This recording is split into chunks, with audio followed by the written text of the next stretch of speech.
Bible in a Year Live Chronological Project, Week 1, Day 4, NLT version.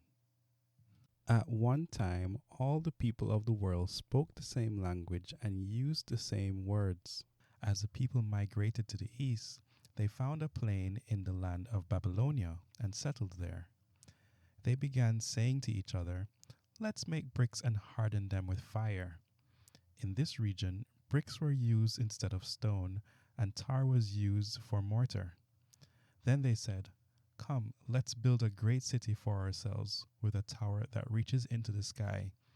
This will make us famous and keep us from being scattered all over the world." But the Lord came down to look at the city and the tower the people were building. "Look," he said, "the people are united, and they all speak the same language. After this, nothing they set out to do will be impossible for them. Come, let's go down and confuse the people with different languages. Then they won't be able to understand each other." In that way, the Lord scattered them all over the world, and they stopped building the city. That is why the city was called Babel, because that is where the Lord confused the people with different languages. In this way, he scattered them all over the world. This is the account of Shem's family.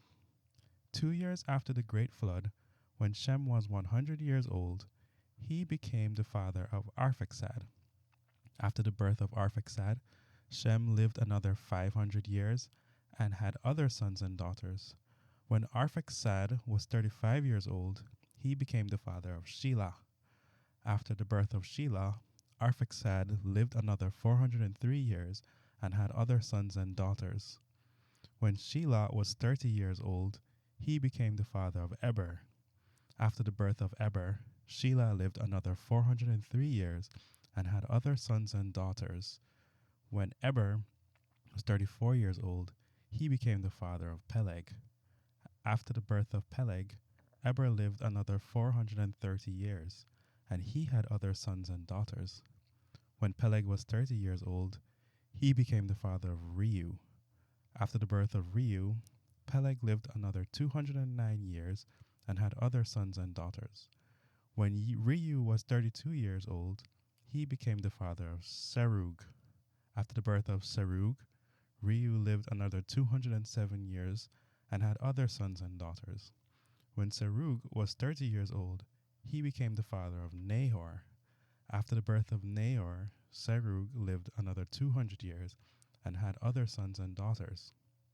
When Nahor was 29 years old, he became the father of Terah. After the birth of Terah, Nahor lived another 119 years and had other sons and daughters.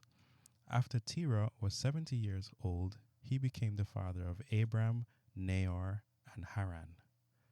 So this is the family line descended from Shem: Arphaxad, Shelah, Eber, Peleg, Reu, Serug, Nahor, Terah, and Abram, later known as Abraham. This is the account of Terah's family. Terah was the father of Abram, Nahor, and Haran was the father of Lot. But Haran died in Ur of Chaldeans, the land of his birth, while his father Terah was still living. Meanwhile, Abram and Nahor both married.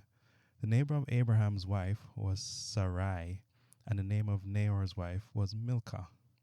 Milcah and her sister Iscah were daughters of Nahor's brother Haran. But Sarai was unable to become pregnant and had no children. One day, Terah took his son Abram, his daughter-in-law Sarai, his son Abram's wife, and his grandson Lot, his son Haran's child, and moved away from Ur of the Chaldeans. He was headed for the land of Canaan, but they stopped at Haran and settled there. The Lord had said to Abram, "Leave your native country, your relatives, and your father's family, and go to the land that I will show you. I will make you into a great nation. I will bless you and make you famous, and you will be a blessing to others. I will bless those who bless you, and curse those who treat you with contempt. All the families on the earth will be blessed through you." So Abram departed as the Lord had instructed, and Lot went with him. Abram was 75 years old when he left Haran. He took his wife Sarai, his nephew Lot, and all his wealth, his livestock, and all the people he had taken into his household at Haran, and headed for the land of Canaan. When they arrived in Canaan, Abram traveled through the land as far as Shechem. There he set up camp beside the oak of Moreh. At that time, the area was inhabited by Canaanites. Then the Lord appeared to Abram and said, I will give this land to your descendants. And Abram built an altar there and dedicated it to the Lord, who had appeared to him. After that, Abram traveled south and set up camp in the hill country, with Bethel to the west and Ai to the east. There he built another altar and dedicated it to the Lord, and he worshipped the Lord. Then Abram continued traveling south by stages toward the Negev. At that time, a severe famine struck the land of Canaan, forcing Abram to go down to Egypt, where he lived as a foreigner.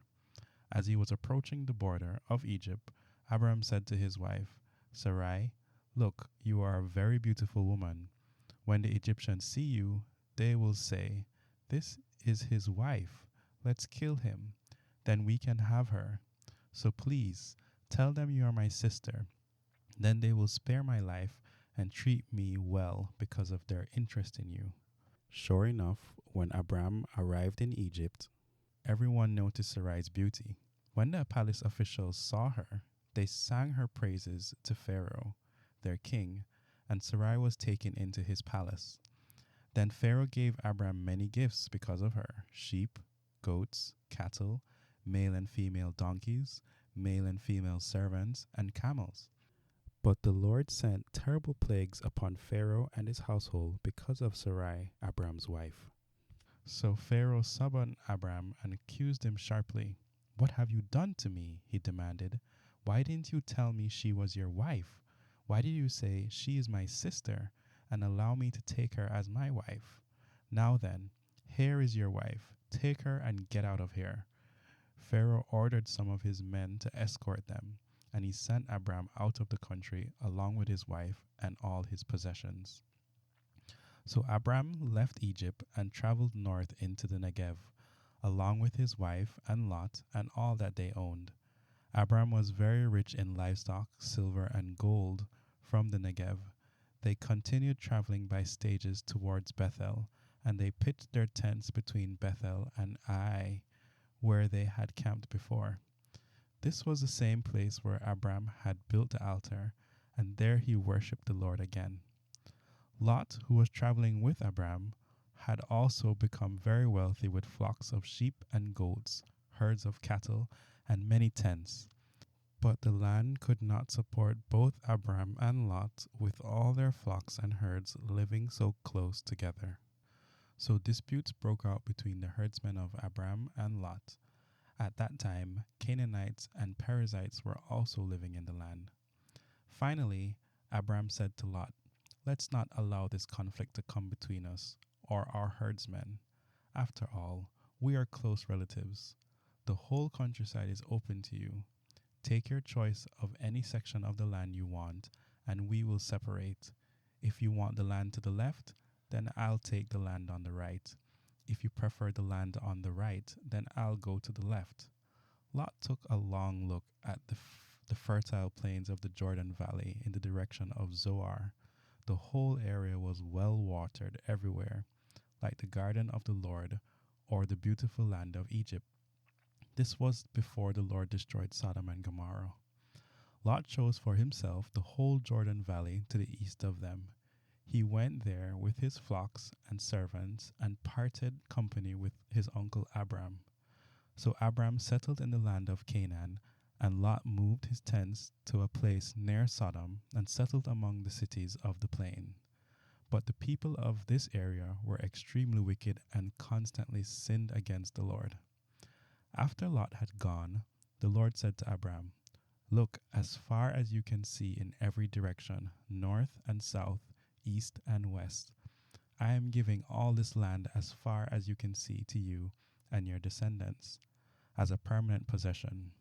And I will give you so many descendants that, like the dust of the earth, they cannot be counted. Go and walk through the land in every direction, for I am giving it to you. So Abram moved his camp to Hebron and settled near the oak grove belonging to Mamre. There he built another altar to the Lord. About this time, war broke out in the region. King Amraphel of Babylonia, king of Arioch of Elasar, King Kedorlaomer of Elam, and King Tidal of Goim fought against King Bera of Sodom, King Bersha of Gomorrah, King Shigna of Admah, King Shemeber of Zeboiim, and King Bela, also called Zoar. This second group of kings joined forces in Siddim Valley, that is, the Valley of the Dead Sea. For 12 years they had been subject to King Kedorlaomer, but in the 13th year they rebelled against him. 1 year later, Kedorlaomer and his allies arrived and defeated the Rephaites to Ashtaroth, Karnaim, and Zuzites at Ham, the Emites at Shaveh-Kirathaim, and the Horites at Mount Seir, as far as El Paran at the edge of the wilderness. Then they turned back and came to En Mishpah, now called Kadesh, and conquered all the territory of the Amalekites, and also the Amorites living in Hazazon Tamar. Then the rebel kings of Sodom, Gomorrah, Admah, Zeboim, and Bela, also called Zoar, prepared for battle in the valley of the Dead Sea. They fought against King Kedorlaomer of Elam, King Tidal of Goim, King Amraphel of Babylonia, King Arioch of Elasar, the 4 kings against 5. As it happened, the valley of the Dead Sea was filled with tar pits, and as the army of the kings of Sodom and Gomorrah fled, some fell into the tar pits, while the rest escaped into mountains.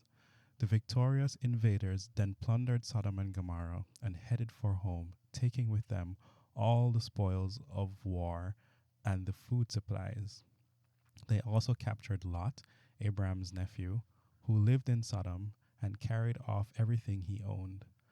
But one of Lot's men escaped and reported everything to Abram the Hebrew, who was living near the oak grove belonging to Mamre the Amorite. Mamre and his relatives Eshcol and Aner were Abram's allies. When Abram heard that his nephew Lot had been captured, he mobilized the 318 trained men who had been born into his household. Then he pursued Kedorlaomer's army until he caught up with them at Dan. There he divided his men and attacked during the night. Kedorlaomer's army fled, but Abram chased them as far as Hobah, north of Damascus. Abram recovered all the goods that had been taken, and he brought back his nephew Lot with his possessions and all the women and other captives. After Abram returned from his victory over Kedorlaomer and all his allies, the king of Sodom went out to meet him in the valley of Shaveh, that is, the king's valley. And Melchizedek, the king of Salem, a priest of God Most High, brought Abram some bread and wine. Melchizedek blessed Abram with this blessing: Blessed be Abram by God Most High, creator of heaven and earth, and blessed be God Most High, who has defeated your enemies for you. Then Abram gave Melchizedek 1/10 of all the goods he had recovered. The king of Sodom said to Abram, Give back my people who were captured, but you may keep for yourself all the goods you have recovered. Abram replied to the king of Sodom, I solemnly swear to the Lord, God Most High, creator of heaven and earth, that I will not take so much as a single thread or sandal thong from what belongs to you. Otherwise, you might say, I am the one who made Abram rich. I will accept only what my young warriors have already eaten, and I request that you give a fair share of goods to my allies Aner, Eshcol, and Mamre.